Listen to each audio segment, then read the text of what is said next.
السلام علیکم و رحمت الله و برکاته. انشاءالله که الان سبتی که ما انشاءالله پیشکش میکنیم بسیار سبتی عجیبی هست و خاصتا درباره همون مشکل ها و همون تشویشی هایی که در بین مردم پهنشدگی هستند. انشاءالله ایره هر آینه اگر هر انسانی که تا آخر اگر گوش کند انشاءالله استفاده های خوب میکند و از وقت صرف کردگیش پشیمان نمیشد باذن الله. عجایب روزگار آمد که یار از یار میترسد. عجیبتر این که خلق از رفتن بازار میترسد. پریشان کرده یک ویروس کوچک خلق دنیا را. همه حیران و سرگردان، همه از کار میترسد، از کار کردن خود میترسند. کجا شد آن غرور و آن تکبرهای پوشالی؟ اتمداران قرن هم با دل افگار میترسد.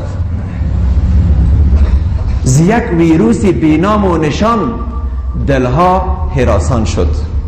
ز یک ویروس بینام و نشان دلها هراسان شد. چرا خرد و بزرگ، دیوانه و هوشیار میترسد؟